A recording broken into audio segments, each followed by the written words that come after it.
जय हिंद प्यारे साथियों। स्वागत है आपका जॉब ग्रुप पर। मेरे भाई, आपको जीके और जीएस की तो टेंशन लेनी नहीं है, क्योंकि जीएस आपका भाई आपको पढ़ाई रहा है। और आज से अपन क्लास चालू करें जीके की, यानी कला संस्कृति का एक टॉपिक अपन ने लिया है, लोक देवता। पार्ट फर्स्ट होने वाला है, जिसमें अपन रामदेव जी महाराज की बात करेंगे। लोक देवता का टॉपिक है, पार्ट फर्स्ट है। और कला संस्कृति बहुत ही मज़ेदार तरीके से पढ़ेंगे, याद कराते हुए आपको क्लास का मैं क्लास के अंदर ही याद करा दूंगा। जैसा कि आपको लिखा हुआ दिख रहा है कि क्लास का क्लास में याद, तो भाई साहब आपको क्लास का क्लास में याद करा दिया जाएगा। स्लाइड्स पर ये ध्यान ना दे कि नोट्स की फ़ोटो ली हुई है, क्या पढ़ाएगा कैसे पढ़ाएगा वो नहीं देखना है, आपको पढ़ने पे ध्यान देना है। तो चलिए चलते हैं। तो आपके राजस्थान के प्रमुख लोक देवता, राजस्थान के प्रमुख लोक देवताओं की बात करते हैं। तो साथियों मेरे भाई, लोक देवता होते क्या हैं? सभी लोक देवता थोड़ी ना होते हैं। कोई देवता जो है वो सभी थोड़ी ना लोक देवता है। तो लोक देवता क्या है कि ऐसे महापुरुष जिन्होंने त्याग और बलिदान से अपनी मातृभूमि की सेवा की, या नैतिक जीवन और लोगों के उपकार की राह अपनाई, तो समाज ने उनको देवताओं के समान मान लिया। यानी थे तो आदमी ही अपने जैसे, लेकिन उनके कर्म भाई साहब अपने से थोड़े अलग थे। मेन खेल यहाँ पर कर्मों का है। जैसे कर्म करोगे वैसे आपको फल मिलेगा, जैसे कि हम सुनते हैं। तो इनके कर्म अच्छे थे तो ये देव बन गए, और आपके कर्म अच्छे नहीं होंगे तो आप भूत बन जाएंगे। क्या बन जाओगे? भूत बन जाओगे। ठीक है। तो कौन होते हैं लोक देवता? जिन्होंने अच्छी राह पर, बलिदान की राह पर चल करके त्याग और बलिदान किया अपनी मातृभूमि की सेवा के लिए, गायों के लिए, तो वो क्या हो गए? लोक देवता हो गए। जो जिनको हम देवताओं के समान मानने लगे वो महापुरुष हैं। ठीक है। अब लोक देवताओं के अंदर क्या आता है? पंच पीर आते हैं। 5 पीर। तो पंच पीर कौन से हैं? कि पाबू हड़बू रामदेव मंगलिया मेहा, पांचों पीर पधार जो गोगा जी हाँ। ध्यान से सुनिएगा, याद करने की ट्रिक है कि पाबू हड़बू रामदेव मंगलिया मेहा, पांचों पीर पधार जो गोगा जी जेहा। यानी कौन कौन से हैं पंच पीर? पाबू जी राठौड़, हड़बू जी, रामदेव जी, मंगलिया मेहा जी, गोगा जी चौहान। ये अपने पंच पीर हो गए। तो आज अपने जानकारी लेने वाले हैं रामदेव जी महाराज जी। किसकी लेंगे भाई? रामदेव जी महाराज की। तो रामदेव जी की जय के साथ चलिए आगे बढ़ते हैं। बोल रामदेव जी महाराज की जय। तो ये आ गया अपने रामदेव जी महाराज, जिनका जन्म उड्डू कश्मीर गांव शिव तहसील बाड़मेर के अंदर होता है। जन्म उड्डू कश्मीर गांव शिव तहसील, उड्डू कश्मीर गांव शिव तहसील बाड़मेर में। और होता कब है? 1405 में होता है। कब होता है? 1405 में। कब हुआ भाई? 1405 में भाद्रपद शुक्ल द्वितीया को। कब होता है? भाद्रपद शुक्ल द्वितीया को। सनवन याद आपको नहीं रखनी है, आपको याद रखना है यहाँ पर मेन चीज भाद्रपद शुक्ल द्वितीया को, यानी भादवा की चांदनी दूज ने, जिसको बाबेरी बीज भी बोला जाता है। रामदेव जी के जन्म को क्या बोलते हैं? बाबेरी बीज। वहाँ पर ऑप्शन आएगा और वहाँ पर लिखा हुआ मिलेगा कि बाबेरी बीज। तो आप ये सोचोगे कि यार बाबेरी बीज क्या होता है? तो मेरे भाई बाबेरी बीज वही होता है जिस दिन भादवा की शुक्ल द्वितीया थी। ठीक है। अब इनके पिता कौन थे? पिता अजमल दे, पिता अजमल दे, माता मेणा दे। माँ मैं माता, मैं मेणा दे। क्या? मैं से माता और मैं से मेणा दे। ठीक है। गुरु योगी बालीनाथ। गुरु कौन थे? योगी बालीनाथ, जो कि मसूरिया पहाड़ी जोधपुर के थे भाई साहब। पत्नी कौन थी? नेतल दे, पत्नी नेतल दे, पत्नी नेतल दे। अब ये नेतल दे जो थी वो किसकी पुत्री थी? तो नेतल दे थी सोडा राजपूत दले सिंह की पुत्री। अब ये सोडा राजपूत दले सिंह कहाँ के थे? तो ये थे अमरकोट पाकिस्तान के। कहाँ के थे? अमरकोट पाकिस्तान के। अब अपने रामदेव जी महाराज की उपनाम क्या है? राम सा पीर, रूणे चारा धनी, लीले घोड़े वाले बाबा। राम सा पीर, रूणे चारा धनी, लीले घोड़े वाले बाबा। बोलते नहीं है कि लीला घोड़ा को सवार है, तो वो लीला घोड़ा का सवार रामदेव जी है। ठीक है, उपनाम ध्यान में रखना भाई। राम सा पीर, रूणे चारा धनी, लीला घोड़ा को असवार यानी लीले घोड़े वाले बाबा। तो ये देखो, यहाँ पर रामदेव जी के जीवन की जो जो जो भी घटनाएं हुई थी, उन घटनाओं को मैं आपको एक चित्र के माध्यम से दिखा देता हूँ। इसको हम अनलॉक कर लेंगे, पहले देखना। अनलॉक नहीं हो गया?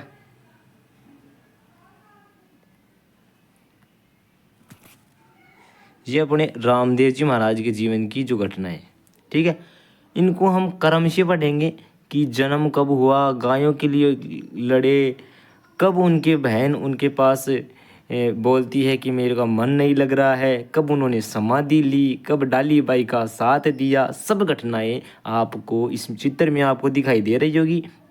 कौन? ये जो सिंहासन के ऊपर बैठे हैं ये रामदेव जी महाराज है अपने। ठीक है, और ये इनका यहाँ पर विवाह हो रहा है। कहाँ पर है? यहाँ पर, जहाँ पर सब बैठे हुए हैं रामदेव जी महाराज का विवाह हो रहा है। ठीक है, और ये आपके रामदेव जी महाराज जब पूज गए थे, जब महापुरुष बन गए थे, तब की बात है। ठीक है, और अब अपन आगे बढ़ते हैं कि रामदेव जी को किसका अवतार मानते हैं भाई साहब? तो रामदेव जी कृष्ण विष्णु के अवतार थे। कृष्ण या विष्णु के अवतार कौन थे? महाराज रामदेव जी, यानी रामदेव जी महाराज कृष्ण विष्णु के अवतार माने जाते हैं और अर्जुन के वंशज माने जाते हैं। किसके वंशज माने जाते हैं? अर्जुन के वंशज माने जाते हैं। कौन? रामदेव जी महाराज।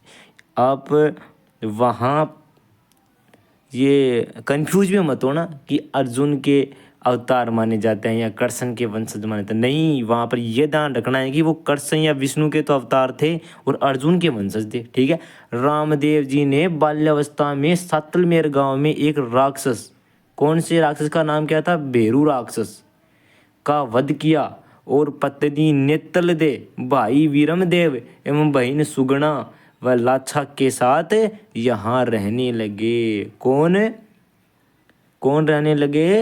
रामदेव जी महाराज। कहाँ पर रहने लगे? रूणेचा के अंदर रहने लग गए भाई साहब। ठीक है, सॉरी, रूणेचा नहीं, सातलमेर में रहने लगे। रूणेचा तो बाद में जाएंगे। ठीक है, सातलमेर में रहने लग गए। अब क्या होता है कि यह सातलमेर में रहने लगे तो वहाँ पर भैरव राक्षस था, तो इन्होंने क्या किया कि सातलमेर का नाम बदल देते हैं भाई साहब, क्योंकि पहले राक्षस था तो वो नाम अच्छा नहीं रहेगा सातलमेर, तो अपन इसका नाम कर देते हैं क्या? पोकरण।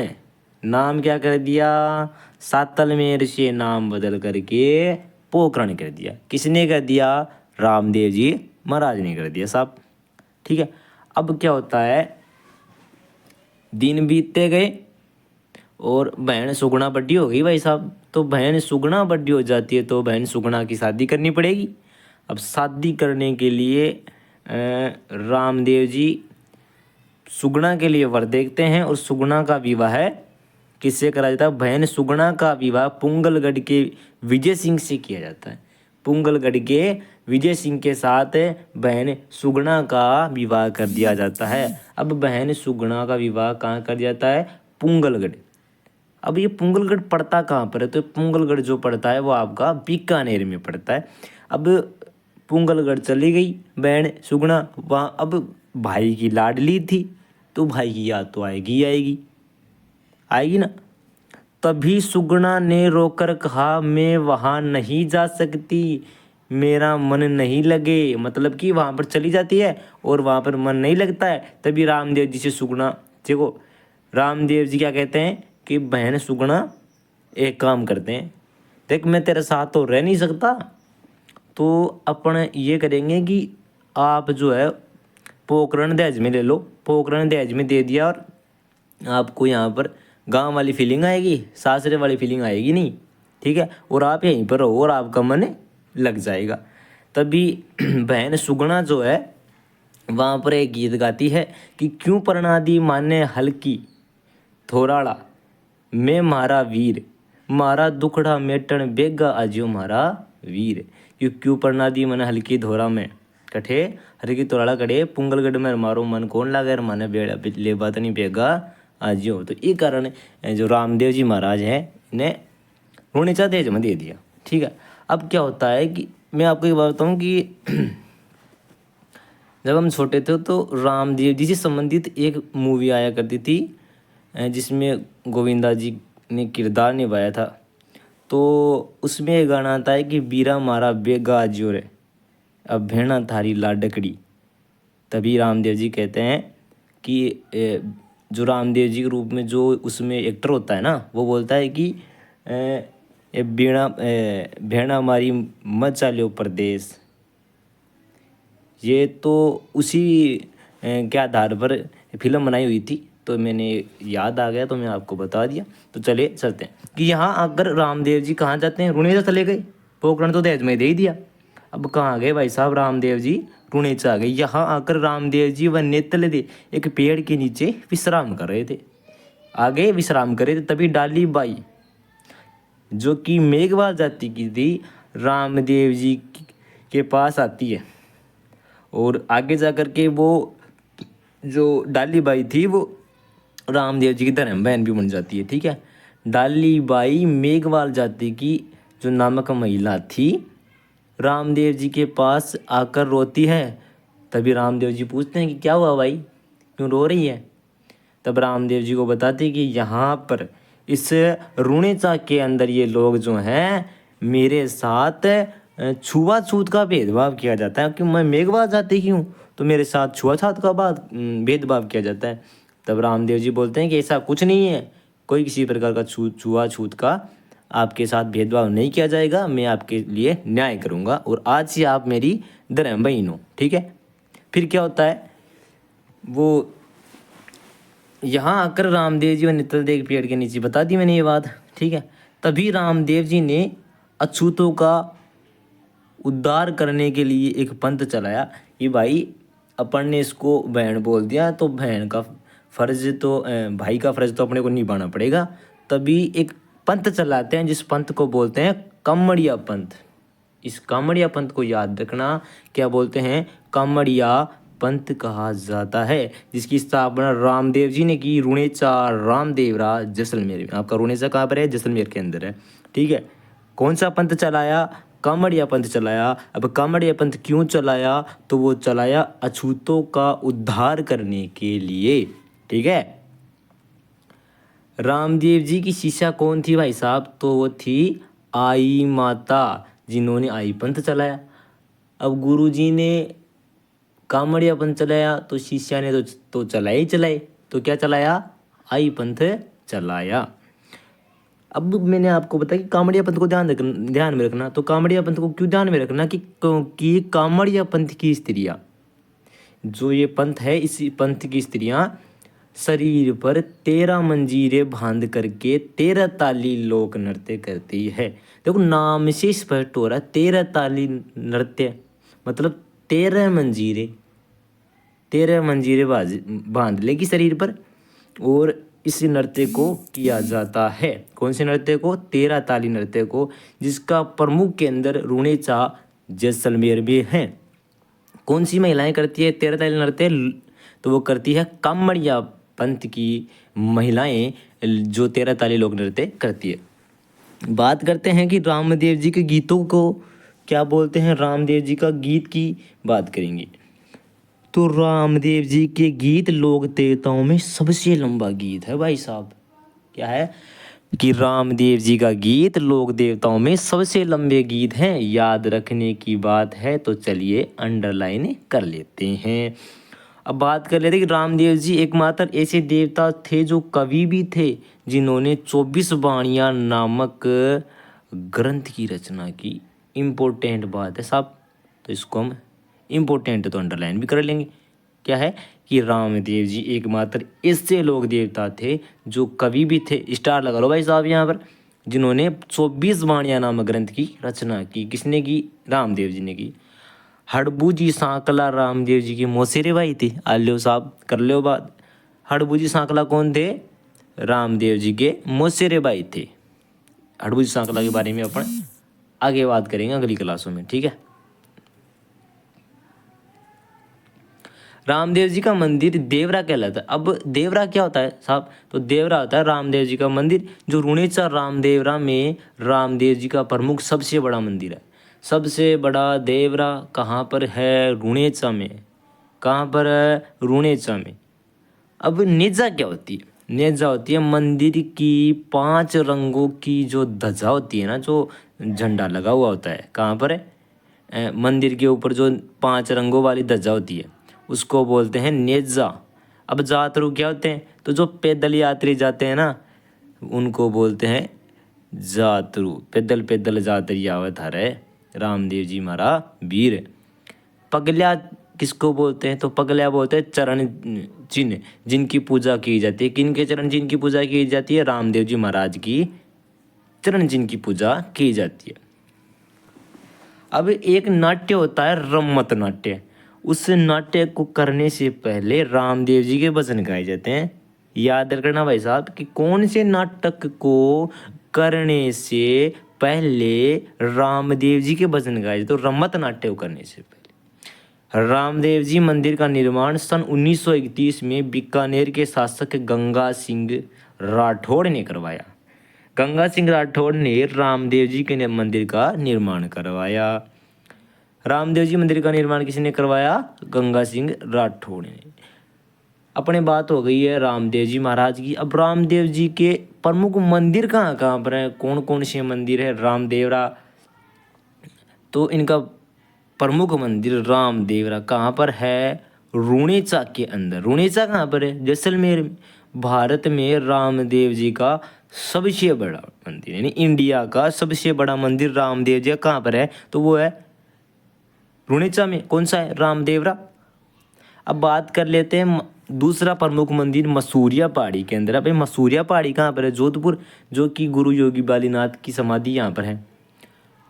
बिराठिया पाली में भी एक मंदिर है। खुड़ियास अजमेर में भी है, जो कि राजस्थान की मिनी या छोटा रामदेवरा कहाँ पर है? तो वो है खुड़ियास। खुड़ियास अजमेर। रुणेचा के बाद सबसे बड़ा मंदिर जो आपको देखने को मिलेगा तो वो मिलेगा खुड़ियास में। भारत की मिनी रामदेवरा कहाँ पर है? तो वो है गुजरात में है। रामदेवरा का मेला, रुणेचा का मेला। रामदेवरा कहाँ है? रुणेचा में। तो रुणेचा का मेला रामदेवरा का मेला होगा। जैसलमेर में कब लगता है? याद रखना है कि भाद्रपद शुक्ल द्वितीया से भादवा की चांदनी दूज सो भादवा की चांदनी 11 तक, ठीक है। रामदेव जी का जन्म कब होता है? शुक्ल दूज। बाबेरी बीज मतलब बाबेरी बीज से लेकर के डालीबाई की समाधि तक। तो डालीबाई की समाधि कब थी? भाद्रपद शुक्ल दशमी तक। मेड़ो कद बारा गो रामदेव जी को? तो भादवा की चांदनी दूज सु ले और भादवा की चांदनी 11 तक, ठीक है। रामदेव जी का सबसे बड़ा मेला जो है वो रामदेवरा का मेला है। राजस्थान का सबसे बड़ा सांप्रदायिक सद्भावना का मेला माना जाता है, ठीक है। अब बात करते हैं रामदेव जी के भक्त। अब रामदेव जी के भक्त कौन थे? तो वो थे रत्ना रायका, लक्की बणजारा, हरजी वाटी। रत्ना रायका, लक्की बणजारा, हरजी वाटी। मक्का मदीना से पंचपीर, सॉरी यहाँ पर मदिरा हो गया, गलत है, तो ये मदिरा कर लेना यहाँ पर, सॉरी मदिरा नहीं मदीना कर लेना। मक्का मदीना से पंचपीर आते हैं और रामदेव जी के चमत्कार को देखने आए। तो उन्होंने क्या कहा कि मैं तो पीर हाँ, लेकिन आप तो पीरों के पीर हो। हिसाब मैं तो पीर ही हाँ और ते के हो पीरों का भी पीर। ये उपाधि किन्होंने दी? पंचपीर ने दी कि पीरों के पीर कौन?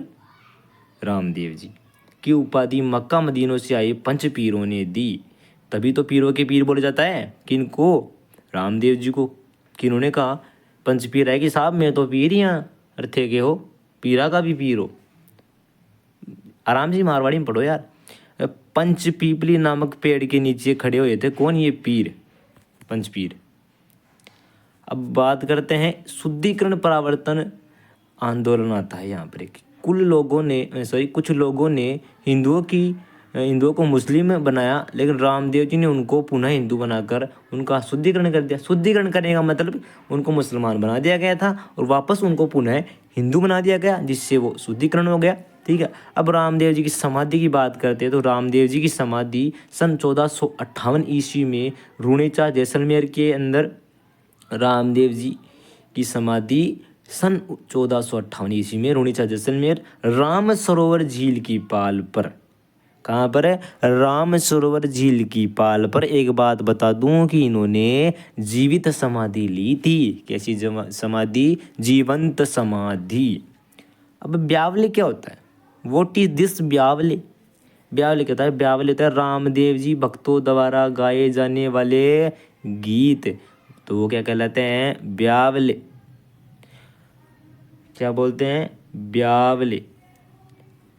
अब आपको बात बता दूं, एक इम्पोर्टेंट क्वेश्चन है, लास्ट में ही पढ़ रहे हैं रामदेव जी की, कि रामदेव जी की फड़ बाजते हैं, तो जब वो फड़ बाजते हैं तो कौन से वाद्य यंत्र के साथ बाजते हैं?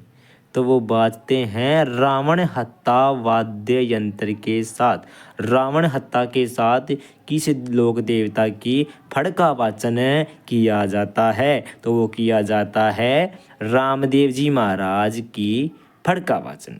रामदेव जी फड़ का वाचन किया जाता है, तो बोल रामदेव जी महाराज की जय। आज अपने रामदेव जी पढ़ा, उसके बाद में ऐसे ऐसे पांचों लोक देवता पंचपीर को पढ़ेंगे। और आज की क्लास आपको कैसी लगी?